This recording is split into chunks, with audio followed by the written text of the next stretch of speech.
Welcome to the Live Inspired podcast with John O'Leary. John is the #1 national best-selling author of the book On Fire. He's a world-class inspirational speaker, and he's the host of the Live Inspired podcast. John interviews extraordinary individuals on their life story so that you can wake up from accidental living and more fully live your life story. Here's your host, John O'Leary. Well, thank you, Joe Buck, for the introduction. And thank you, my friends who are tuning in live today from around not only the United States, but around the country. You, my friends, know by now that this podcast is generally pre-recorded. But occasionally, when there is truly a remarkable topic or a remarkable expert, we go live. Our friends at Keeley Companies help us broadcast this thing live so that we can meet you where you are tuning in right away, that you may ask any questions that might be on your mind or your heart. So today, before you ask those questions, I encourage you to grab your favorite Starbucks cup of coffee. I encourage you to grab your favorite Live Inspired journal, your favorite pen, get ready to take some notes. You're going to have a lot of conversations to take inventory of today. I have the opportunity of bringing on someone that I've known of for a long time, respected for a long time, and have recently reconnected with. I was going to tell you about Howard's success story. I was going to tell you about what he did in his life previously, what attracted him to Starbucks. That Starbucks was only a couple dozen stores when he signed on. And by the time he left, it was this global organization with 15,000 stores all around the United States, all around the world. I was going to brag about some of the revenue, some of the profitability, what they did in their outreach in the community. And then I heard a conversation where Howard begged the individual, please don't brag on me. Let's make sure we keep the focus on the individuals in the audience. So today, rather than bragging on you, I thought I would share with you the way Howard introduced himself during that conversation. He said these words: "My name is Howard. I was Howard before I joined Starbucks. I was Howard while at Starbucks. And I'm still Howard today." So my friends, today I have the pleasure of bringing on in front of you right now a guy that I think I respect. I know you will when you hear his story. His name is Howard Behar. Howard, my friend, welcome to Live Inspired with John O'Leary. Thanks, John. It's great to be here.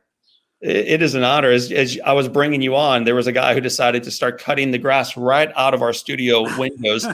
So he's tuning in today. He's got a weed whacker in his left hand, a Starbucks, looks like a pike of some type of coffee in his right.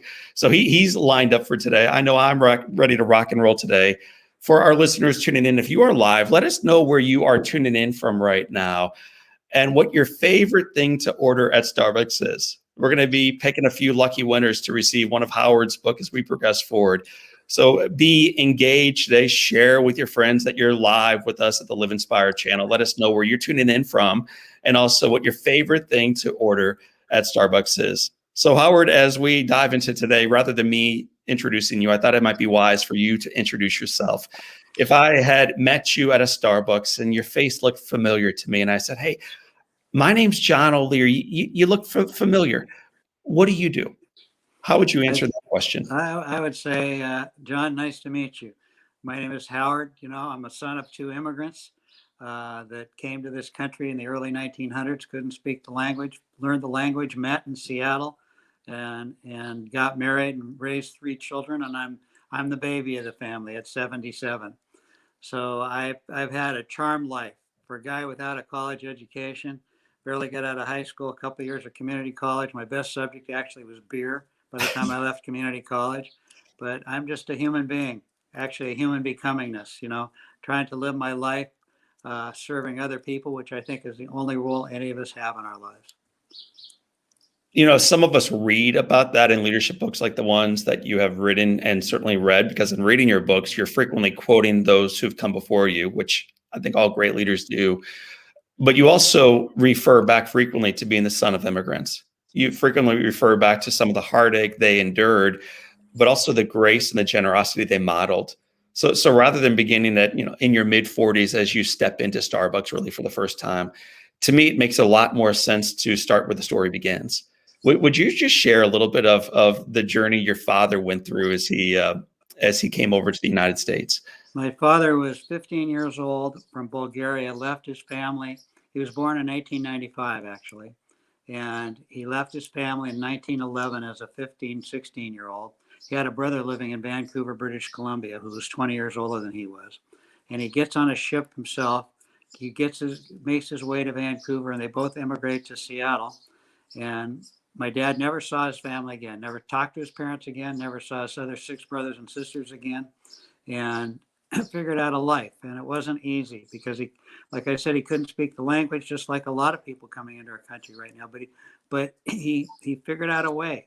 You know, he worked in the Pike Place Market, pushing a cart, making, you know, nickels and dimes, and saved those nickels and dimes and opened up a small mom and pop grocery store in a neighborhood of Seattle. And that's how we survived. You know, we never had much, you know, money, but we always had food on the table. Sometimes it was a little brown or bruised, but we always had food on the table.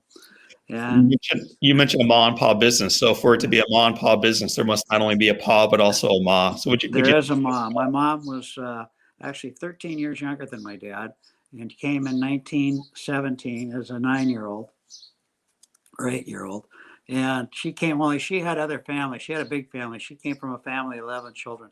Now, both of these people, they lived on dirt floors where they came from. Their houses were built with mud and sticks.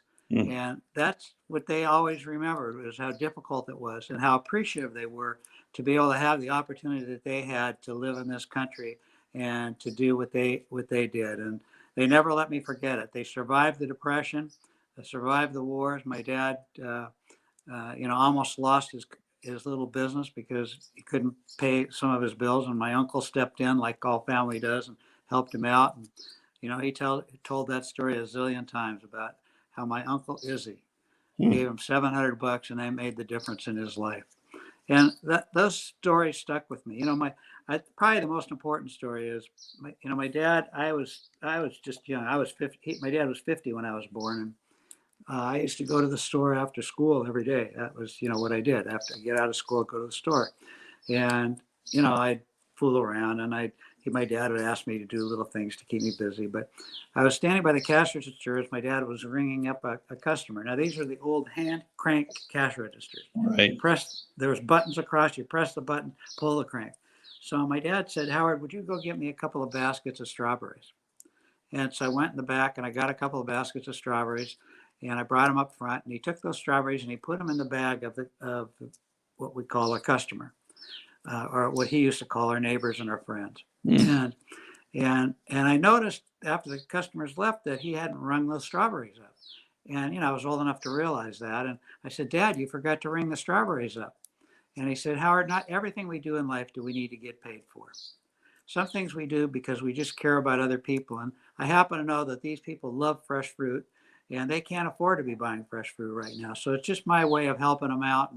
And I never forgot that story. I didn't understand it, you know, until I was much older. But I always remembered that story. Not everything we need to do in life do we need to get paid for. And that's kind of how I live my life. And actually how I got to Starbucks.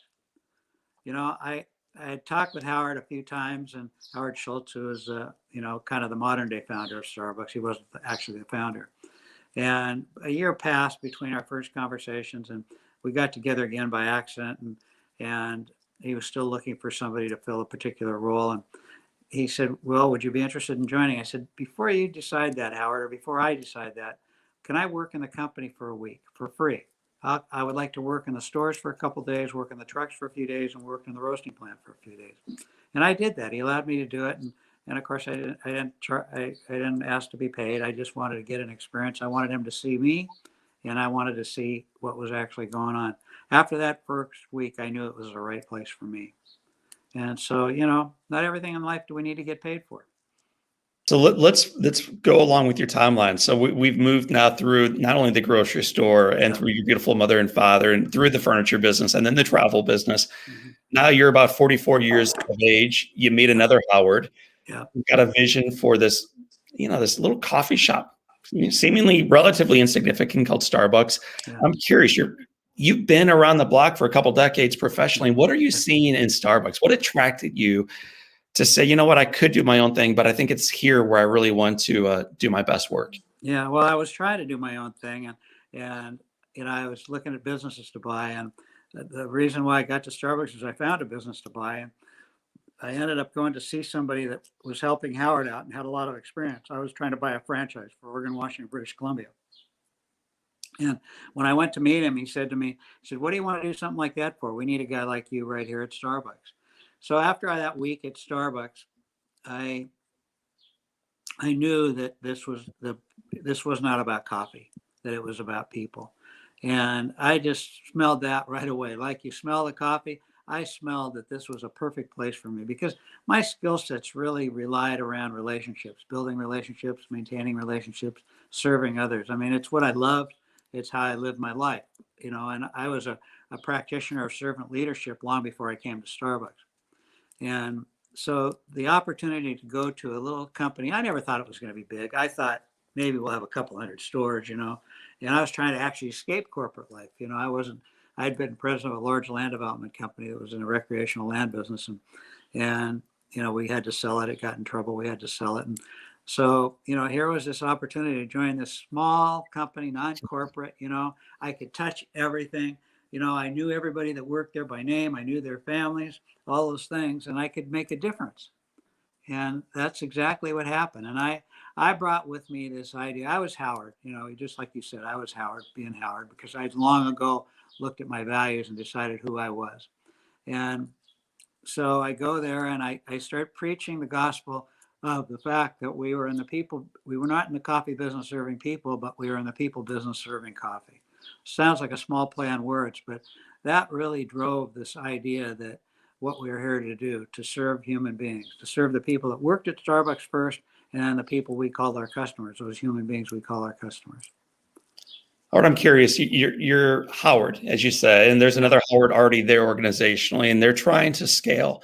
They've got a couple dozen stores, and they have, the other Howard has this grandiose vision of what Starbucks could and eventually does become. You're mentioning what you saw in them and what you smelt when you walked into the store and when you met with the leadership team. Most of us who are trying to scale our businesses are looking for top of the class. We're looking for the right lineage of the school they went to, and we're looking for the MBA, of course, behind their name as well. You had none of those things. No. So I'm curious, what did they see in you? That's a great question. I think that sometimes people speaking up for you makes a difference. I think they saw my humanity, and I think they saw my sense of humor, and interestingly enough, Howard had a college degree, and Howard had been working at Starbucks and was able to buy the company from the founders.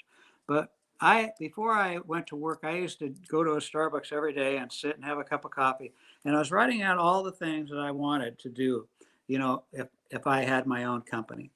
And I had this long list. Like one of them on it was everybody gets to vote. I changed that to the person who sweeps the floor should choose the broom. Everybody gets to participate in the equity of the company. And I had this list of things I want to do.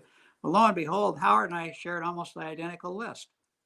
And so I think that's what attracted me to Howard and Howard to me. I mean, we did not have a perfect relationship. We had a lot of conflicts, particularly around people things, but and we had other conflicts too. But I didn't need a job. I was looking for a job. Anything I've ever done in my life had to have a purpose greater than myself. And so that's what I was looking for, is to be able to connect to something greater than myself. And Howard allowed me to do that. And he put up with me.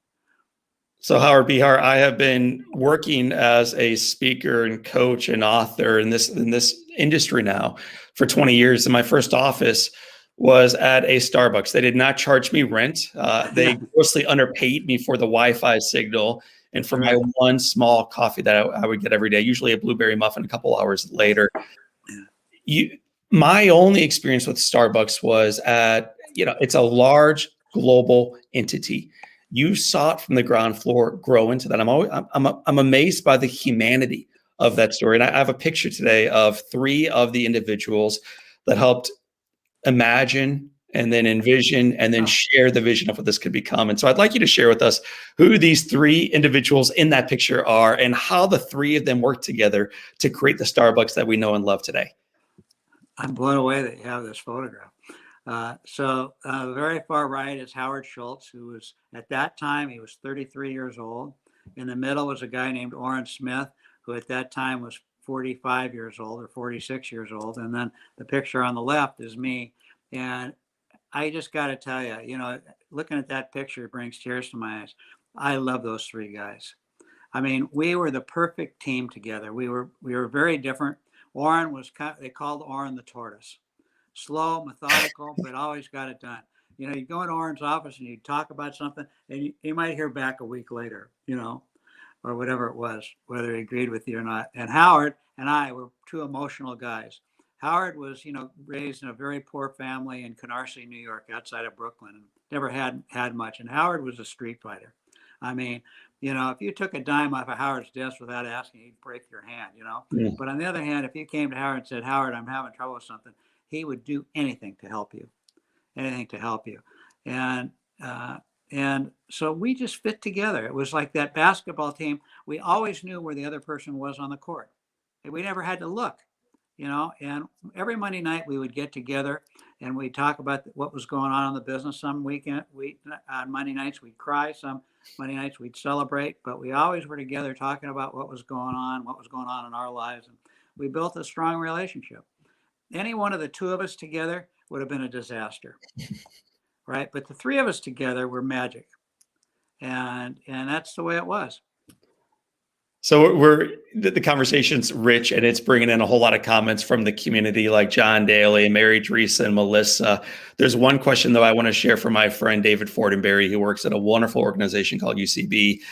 And the question is this: Howard, how did you react and manage to others, which I am sure you encountered during your time at Starbucks, that thought the opposite was true, that you are indeed in the coffee business serving people, not in the people business serving coffee? How would you react to those who felt the exact opposite was true, Howard? Well, my job was, first of all, to try to convince them that it was about the people. And I tried to prove it by how I acted and what I did and how I lived my life and what a difference that made in the people in the organization. Now, not everybody got it. I'm first one to admit. If they treated people well, they didn't have to subscribe to the words that I said, as long as they treated their people with respect and dignity. But if they didn't do that, if they really weren't that kind of human being, if they really were thinking mostly about themselves, then they didn't really have a place at Starbucks. And the most interesting thing about Starbucks is, as Jim Collins says in his book, Good to Great, Built to two books, Good to Great, Built to Last. He talks about people, the organization rejecting the people that didn't fit, like a virus, like a bad virus. And that's kind of what happened at Starbucks. I don't care what your position was at Starbucks. It didn't make any difference. If you didn't understand that it was about our people, that you didn't have to say we weren't in the coffee business. I mean, we were in the coffee business. Okay, I'm not naive. I know we were selling coffee, but if you didn't treat people with respect and dignity, then you had no place there.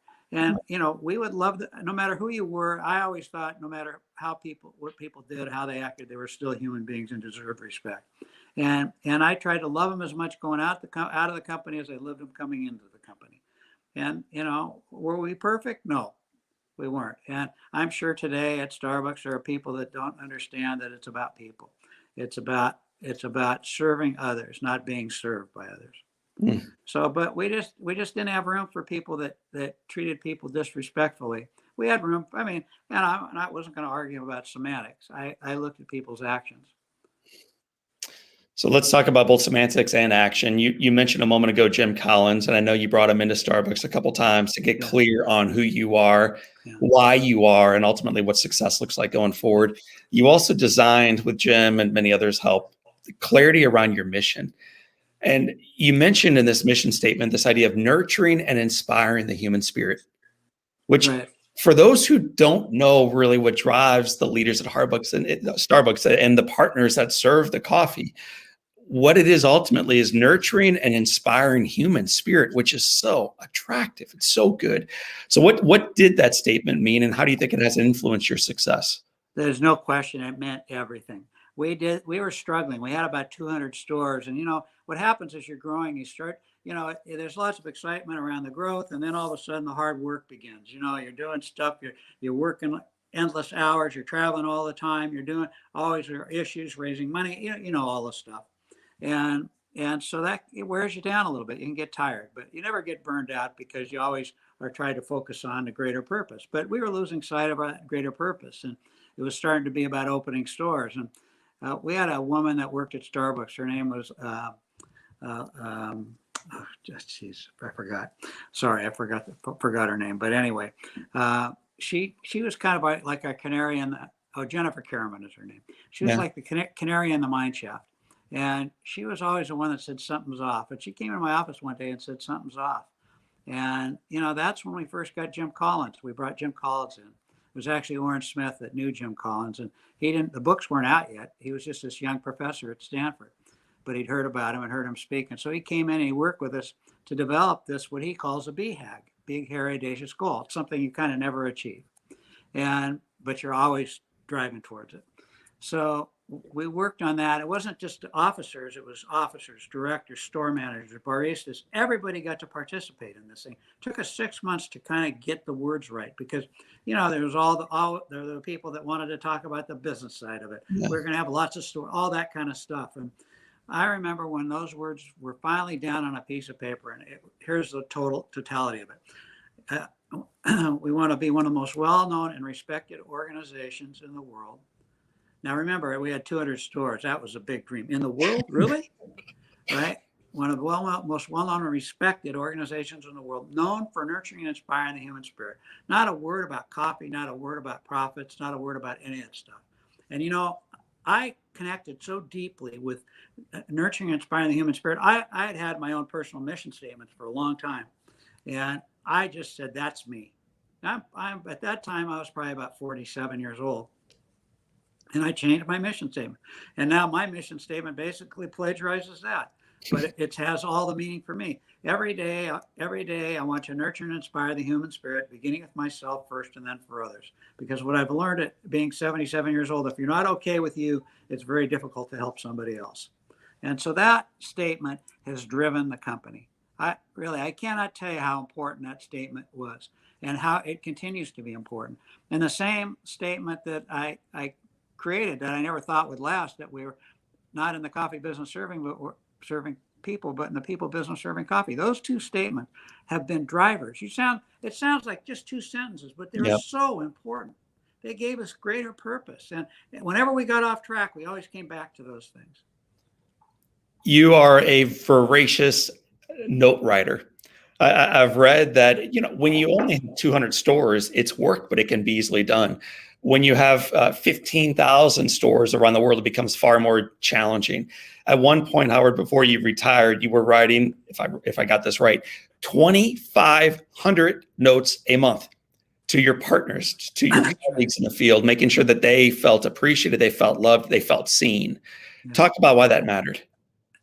Because it says you care, that you took the time. I didn't know a lot of the people. I was basically sending out birthday and company anniversary cards, and I had new cards printed every year with some kind of coffee cup on the front and some kind of saying inside. And then I would write a personal note.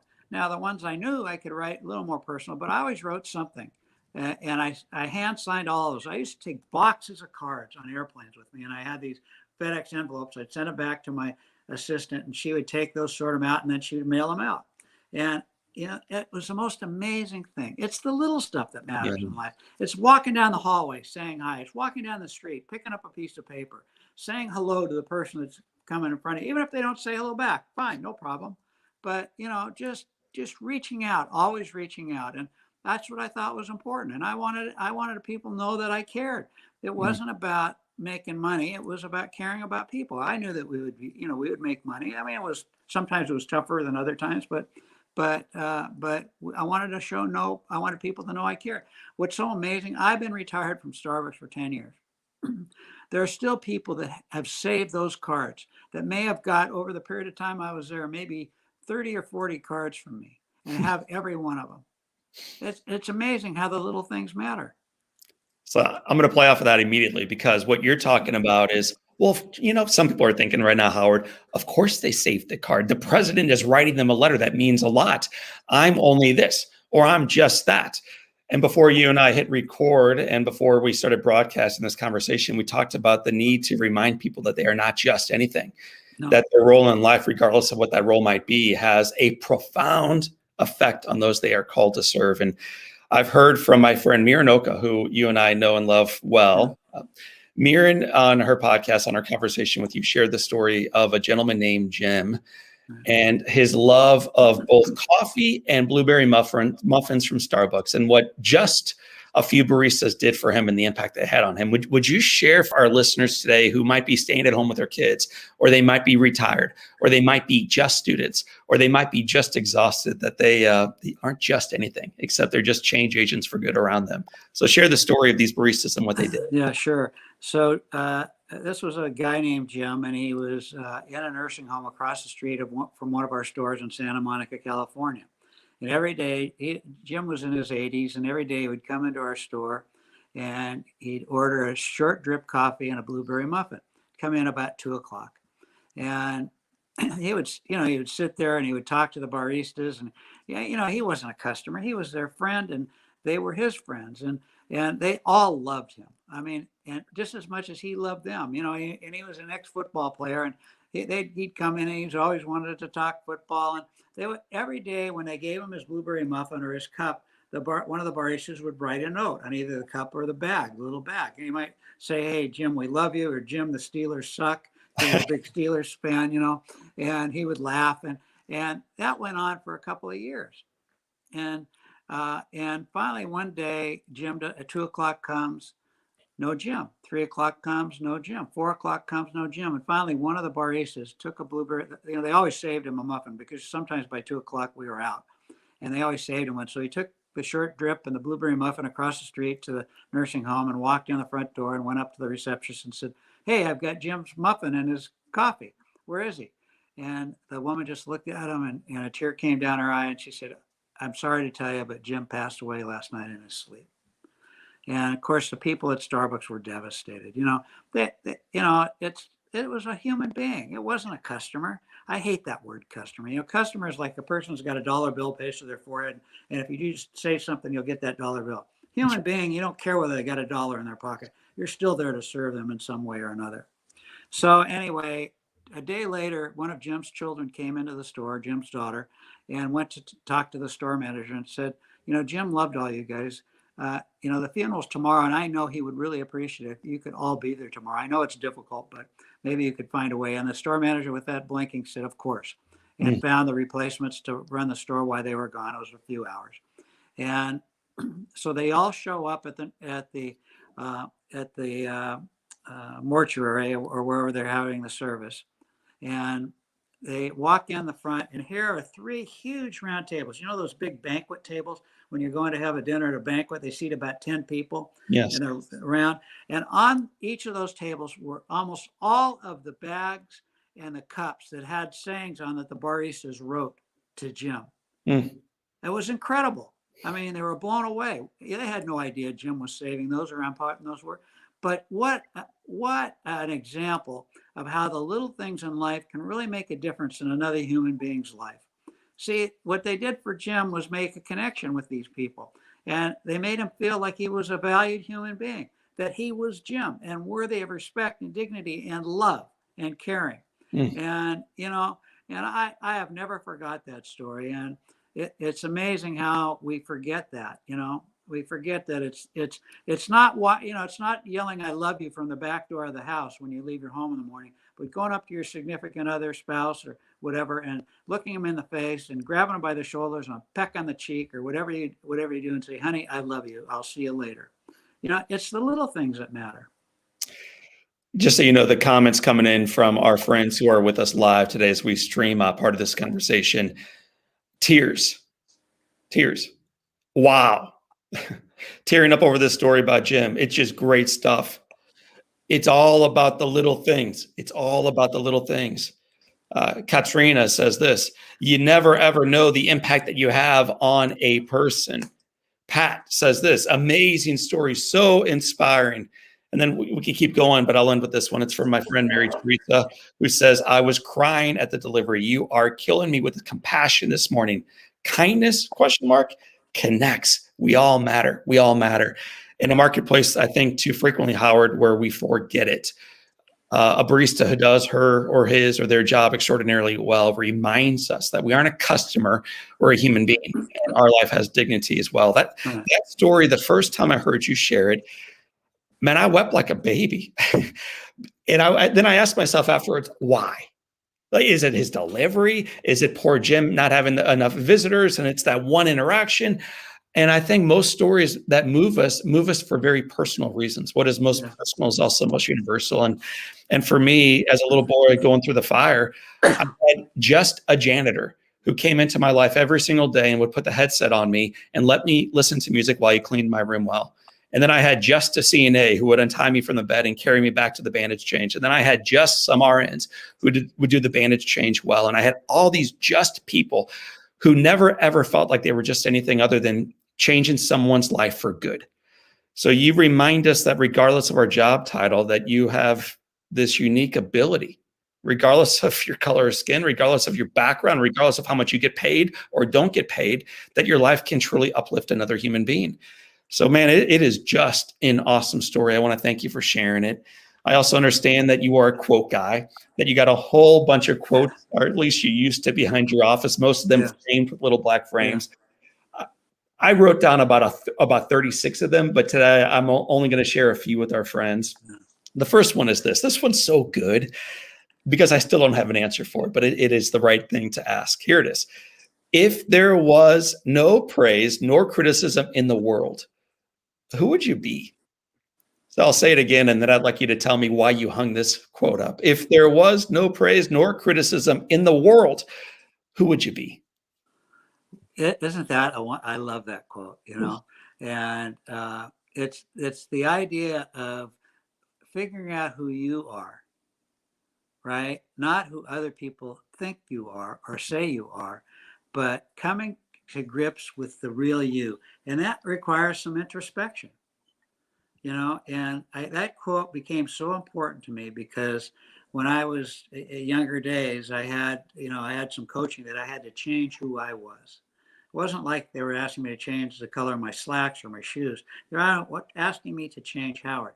The problem was I didn't really know who Howard was. And I had to do the work to determine who Howard was by getting my core values, 8 to 10 core values, my personal mission statement, which I had over actually almost, God, I can't believe it's been about 50 years since I first started doing it, and how I live my life. And that's it.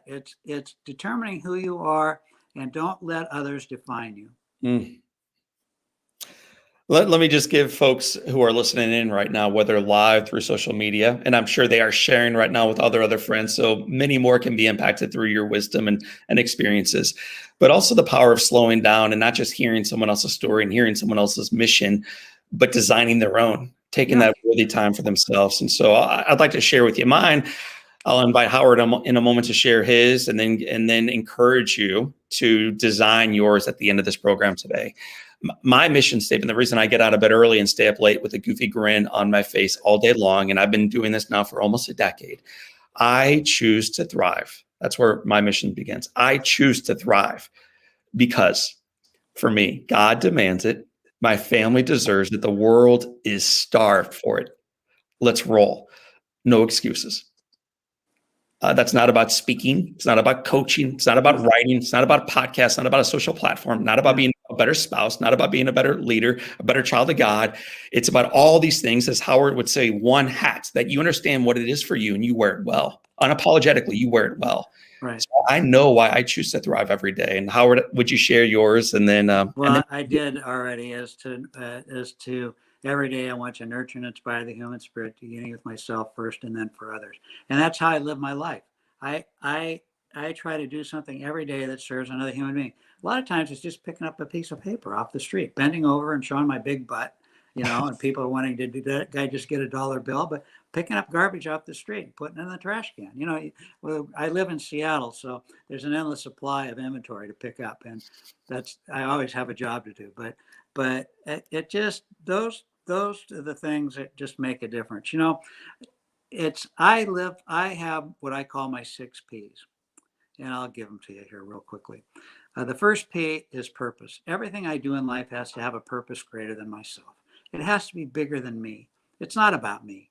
It's about something bigger than me. And the second P is if I have a purpose greater than myself, then I darn well better be passionate about it. I'm passionate about picking up pieces of paper. I'm passionate about serving other people. I'm passionate about, trying to help other human beings. So, and I scream it from the highest mountaintops. That's why I'm so passionate about servant leadership. The third P is persistence. If there was one word that would describe every entrepreneur that I've ever met, and Howard Schultz had it in spades, is persistence. They don't know from no. They when they hit a rock in the river, they go through it, under it, over it, around it, or they blow it up to get it out of the way. And persistence matters in life because we're all going to be traveling down the rivers of our lives. And sometimes we're going to know where the rock is because somebody told us to watch out for it. Sometimes they tell us to watch out for it and we ignore them and hit it anyway. And then it's persistence pays. The fourth P is patience. Now you'd think patience and persistence are the opposite of each other, but they're not. You have to be patiently persistent, right? It's because we get impatient. We want things now. We want it today. But not everything comes today. Sometimes it takes a little time to get things done. It took you a while to get healed, didn't it? And you had to stay with it. You had to be persistently patient, even though you may not have wanted to be. And so patience matters in this world. And it's when you're leading other people, you got to be patient. Not patient. Not everybody comes along at the same time frame that you do. And you have to give it the time and to let it grab hold. And then the fifth P is performance. Look, like it or not, in this life we live in, performance matters. And performance matters in our work. Performance matters with our kids. If you commit to go to a soccer game, then you better show up at the soccer game, or you better tell your kid why you're not going to be there, and apologize like hell.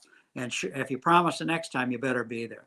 Performance matters when your job is to take out the garbage in the house. Then take out the garbage. You shouldn't have to be reminded to take out the garbage. Now, sometimes I forget, and I hear that yell from across the house, "Hey, Howard!"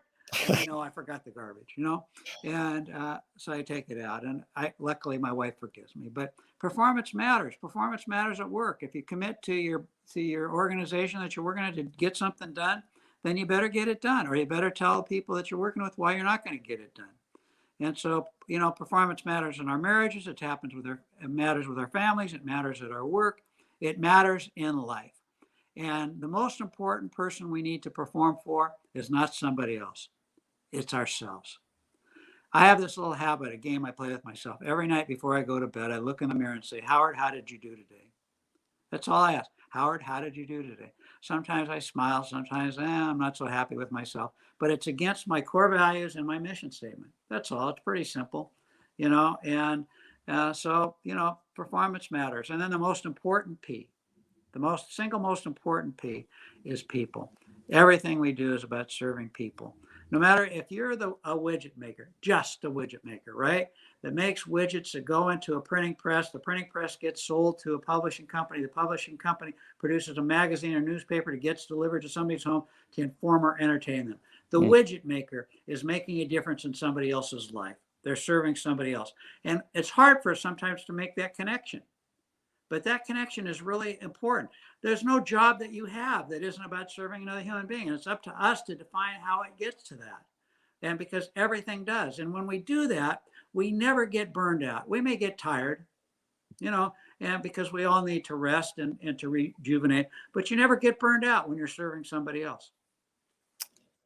Well, I think one way to serve somebody else is to see them as a human being. And I think that's what the second quote that you have hanging up on the wall might remind you of and ought to remind the rest of us of. So I love this one, Howard. I'm going to start living by it. The person who sweeps the floor should pick the broom. The person who sweeps the floor should pick the broom. What does that mean? Well, it kind of comes from this place. Remember when I said that I thought everybody should get to vote in the company?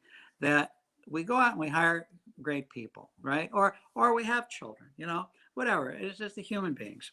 But let's put it in the context of business. We hire these great people, and the first thing we do, we bring them into the organization, we give them the handbook, and in the handbook it says everything they shouldn't do under threat. If they do it, they'll be out of here, right? instead of giving the person the handbook or sitting them down and saying, hey, John, here's why we hired you. We like you as a human being because that's most important. And we think you understand the importance of people and organization. But John, here is your primary role. Your job is to make sure the floors are always clean, because the reason why is our customers like to come in when the place is clean.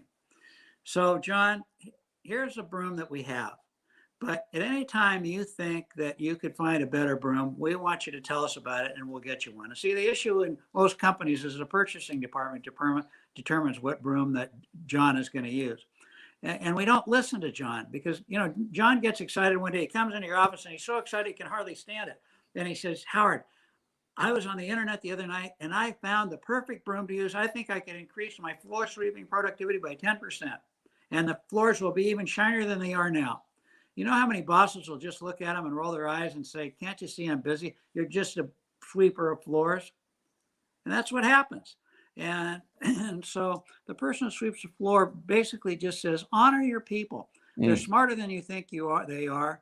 Give them the opportunity to make mistakes. Give them the opportunity to contribute, and you'll be shocked at what they can do.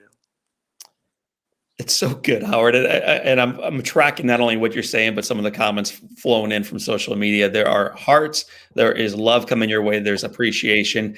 There's also a third quote that I believe we need to be reminded of in the world that you and I and everyone else tuning in today might find themselves living in, because indifference is ultimately what we are fighting up against. The indifference, not a political enemy, not an enemy out there, not the boogeyman. It is indifference. So the third quote is this: the enemy of life is indifference. By the way, that's not my quote. That is a quote by a Holocaust survivor, and I'm anyway. Well, that is I went to hear him speak.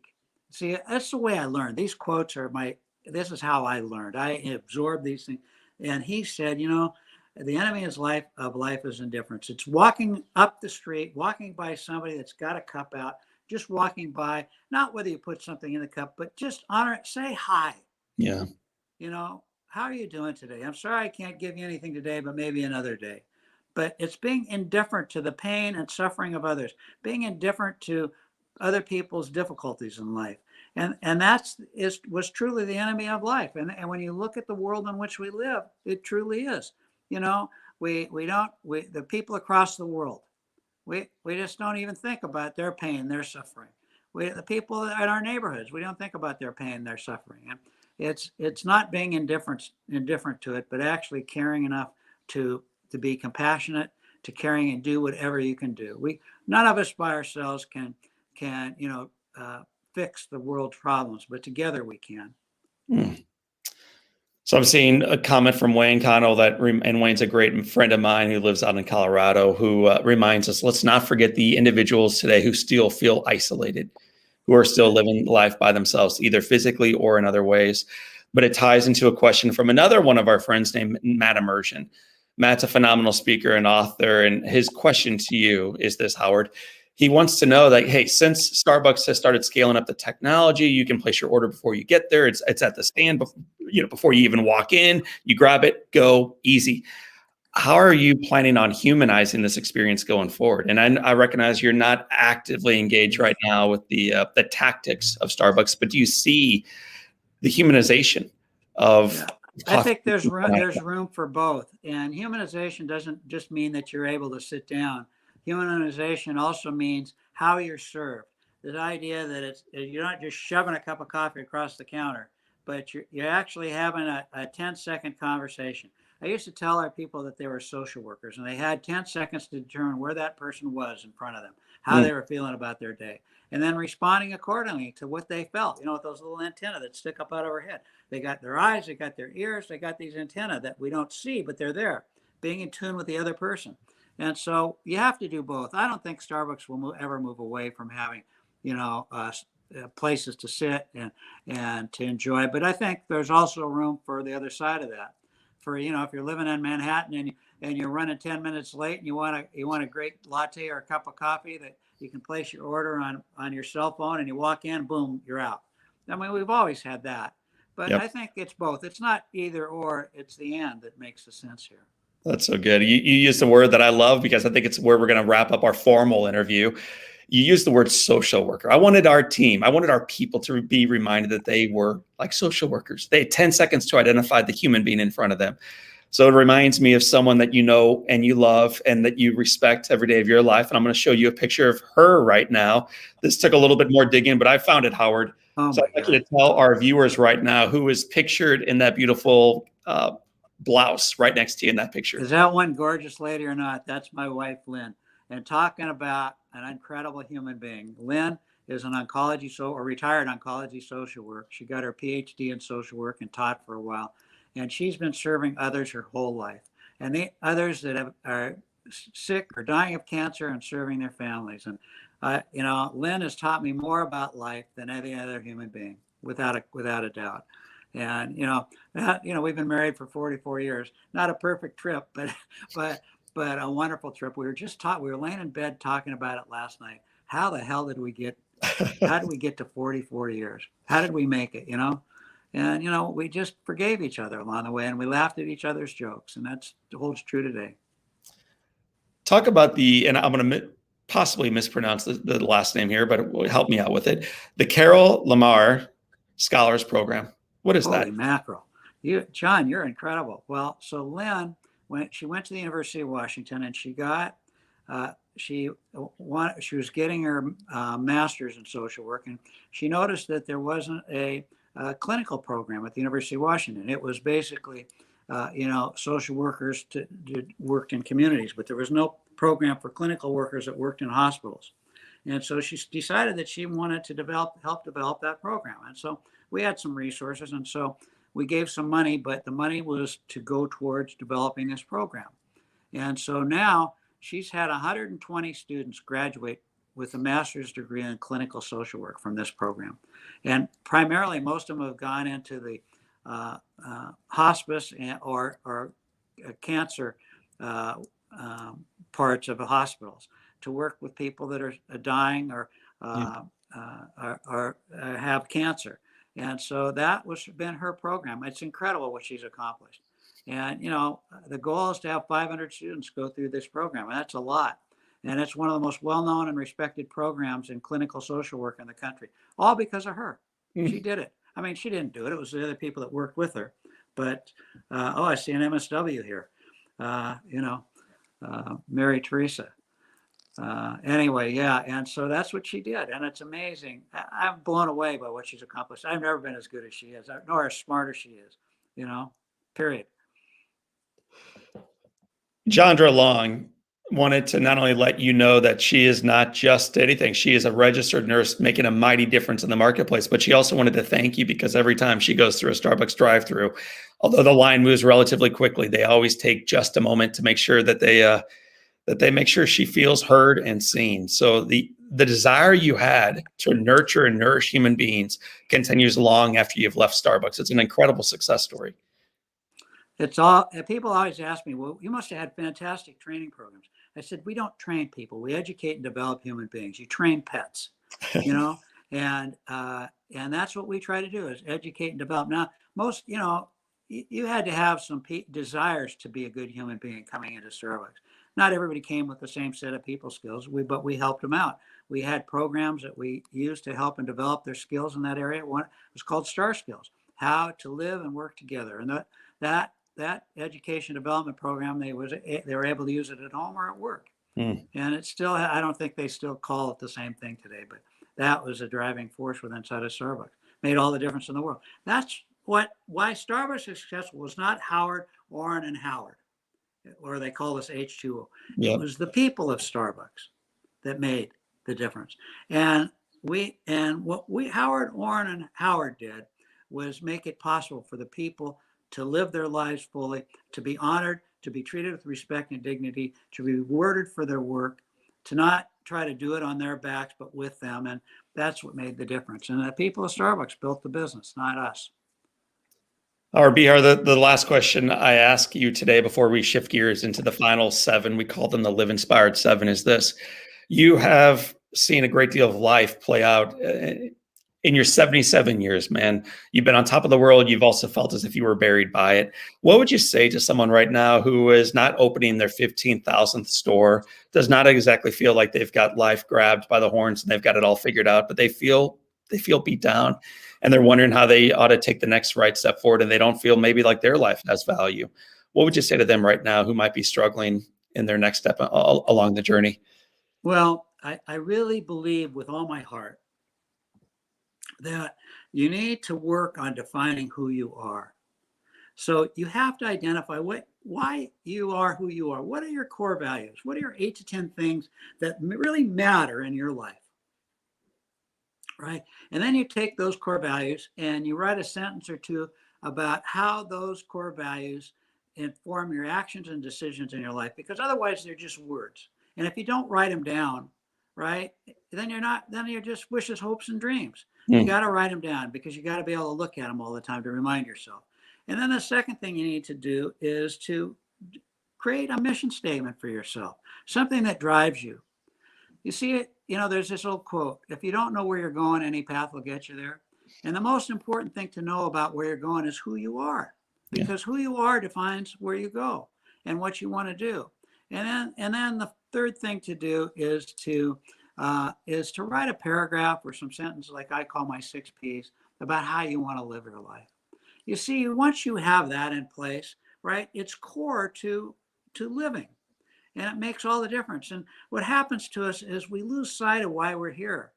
See, when you're totally focused inward on self, right, then when things aren't going right, you're always in pain. But if you're focused on helping others, right, then even the smallest things put a smile on your face, right? And I did something today, and that's how you create value for yourself. And over time, those things build on yourself. You do one little thing a day. One little tiny thing a day. Pick up a piece of paper and then smile at yourself that you put that in the garbage, off the street. Say hello to somebody every day, somebody you don't know, and, contribute to somebody else's life in a small, minuscule way. And you'll be surprised how that will give you the energy to move forward. And then another thing that's really important, it really is important that you kind of create a little plan for yourself.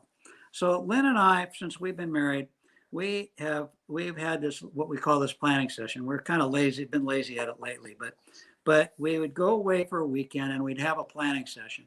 And it was called the Behar Family Retreat, and we would take, the white paper that has a sticky on the top and you write on it, and you go put it on the wall and it sticks to the wall. And we would create headings: spirituality, material, marriage, children, family, career. We used to call career, now we call life's work. I forget all the headings we had, but we had about 8 or 9 headings. And then we would go away and we would write up under each of those headings what our goals were for the next 3 to 5 years. And then we'd come back and present to each other. Now, sometimes there could be conflicts in there. Lynn wanted to get her PhD. I was working, and she wasn't going to be bringing in any money at the time. And at that time, we didn't have much. And so we had to figure out how to live without her income. And so we solved that conflict in those planning sessions, how we were going to do.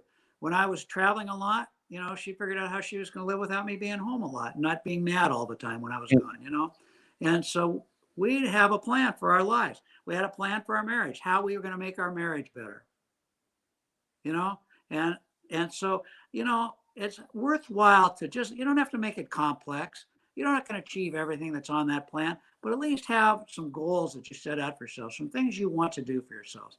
And sometimes it's a material goal. I always wanted a Ferrari, so I had that up there, on one of my material goals for myself. And remember, you're 2 individuals, so you might have some differing goals. But it's so important for you in a marriage to understand where the other person is. And we did it with our children. Hey, you want to try something really fun, do it with your children someday. You'll be blown away by what they contribute and what you learn about them. But, and at the end of the day, I went and drove a Ferrari, and he said, it drives like a truck. I don't want one of these. but anyway, so, if you don't know where you're going, any path will get you there. So know who you are, what your values are, how those values inform the decisions and actions you make in your life. A personal mission statement. Remember, none of this is written in stone. You write it in pencil, you can change anything at any time. That's and right. then create a little plan for yourself. It takes some work and some time, but it's amazing what it'll do for you.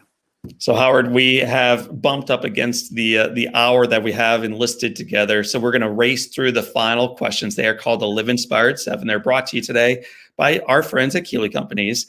The very first question for my friend Howard Behar is this. Howard, what is the most impactful book you've ever read? Oh God, I've read a lot of great books. Well, probably the most recent one was The Boys in the Boat. And The Boys in the Boat is a story from the Nazi Germany era when a crew, crew racing was big in Seattle at the University of Washington. And 8 guys from small towns around the state of Washington who never thought could succeed go to Nazi Germany and win. And it's an amazing story. Yeah. It's about what can happen, right? And when you're committed to doing something. Together. So Together. what a beautiful message, in particular during the season we find ourselves having this conversation. Question number 2 is, what's one positive characteristic or one trait that you possessed as a little boy sweeping that grocery store that you wish you exhibited as beautifully today? Oh God, I think it would be less serious. When you're a little boy, it kind of is so free flowing. I never worried about anything. Now I worry about my grandchildren. I worry about my dogs. And as you get later on in life, you start to say, "Am I doing everything I want to be doing?" Yeah. In those days, it's just you're just going. Howard, if your home caught fire, Lynn is out safe, your animals, your pets are out safely, your children and grandchildren are all out safe, but you have an opportunity to run in and grab one item that really matters to you. What's the one thing you come out safely with? God, I've never had that question asked before. I think it would be my photographs, my past of our family. It would be those things because I would never want to lose those memories. And even though they're in your brain, it's nice to be able to look at those. But I think it would be those things. If you could sit on a bench, maybe the photographs are to your left, but you are now seated on this bench on a gorgeous Seattle day, no rain, gorgeous Seattle day, and you have an opportunity to visit with anyone, living or dead. Who do you want to be seated next to? Desmond Tutu. Why, anyone in the world, and you choose Desmond Tutu? Because I met him, and you walk into a room when he's in the room, and you have never felt energy like his energy. He was about 80 years old, and I happened to go to hear him speak, but it was at a church, at a Catholic church, and I walked into this big room in the Catholic church, and there was nobody in there but this little old man sitting at a table, black man sitting at a table. And I knew right away who he was. And so I went up to him and I put up my hand. I said, "Hello, Mr. Tutu. My name is Howard Behar. I'm so glad to see you here, and thank you for coming to speak to us." He jumped up out of that chair like he was on springs. "Howard, God, so great to meet you too. I'm glad you're here too. Let's talk." Right? And I would have so much to learn from him. Well, there's around faith, around showing up, around vibrancy, around caring about the person in front of you, and around finishing strong. Yeah. I love the idea of finishing across the tape, whatever year you may hit that tape with your shoulders back with a smile on your face. And one of the things I understand about Desmond Tutu is he did exactly that. Yeah. Exactly. What is the best advice, that whether it came from him or your parents or some other mentor, what's the best advice you've ever received? You're capable. 2 words. You are capable. And there was a time in my life that I didn't believe that. My mother, in her desire to take pressure off of me, she used to say to me, "Howard, not everybody can be, or not everybody can do." And I internalized that as I was not capable. She was not trying to be mean. She was just trying to, take pressure off of me. And so how I internalized that was that I wasn't capable. And it took me a long time to understand that I was capable. And it was somebody that kept telling me that I was. And they were right. I was. You are capable. And the question now for you at age 77 is directed toward yourself at age 20. what would you like to whisper back into his ears? If you could whisper any advice 57 years ago into your own consciousness, what advice would you like to give yourself? Yeah. Figure out who you are early Mm. and focus on that. And it's so important to write it down and to create a little plan for your life. You know, I was older than I was about 27 when I really started doing that work. And if I had been able to do it at 15, forget 20. If I were able to start, if I had somebody talking to me about it when I was 10, you know, in words that I could understand, it would have made such a difference in my life. And, you know, I always look at my life. I've done a lot and you know, but I always thought, geez, Howard, you're more capable than what you give yourself credit for, even today. I just believe I can do more. I can serve more people, you know. Howard, we are down to the final question. Before I get there, I'd like our community to have an opportunity to say thank you. One of my favorite stories you shared today is about how a barista can elevate the life of another human being.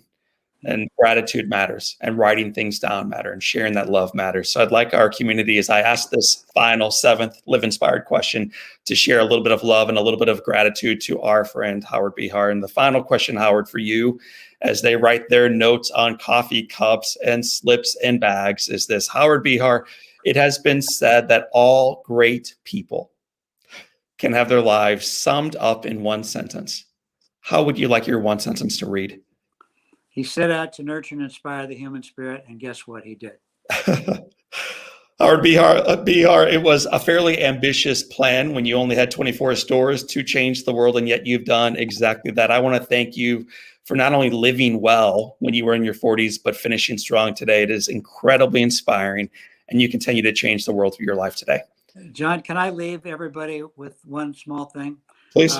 I'm open to anybody at any time. Here's my cell phone number, 206-972-7776. And my email address is hb@howardbehar.com. I'm a little slow in getting back sometimes, but I'll always return a call or an email.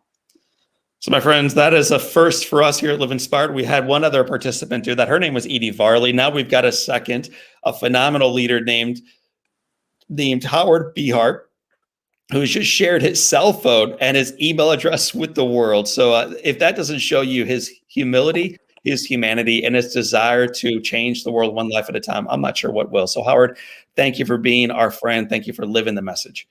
Thanks, John. My friends, my name is John O'Leary. Today is your day. Nourish the world and live inspired.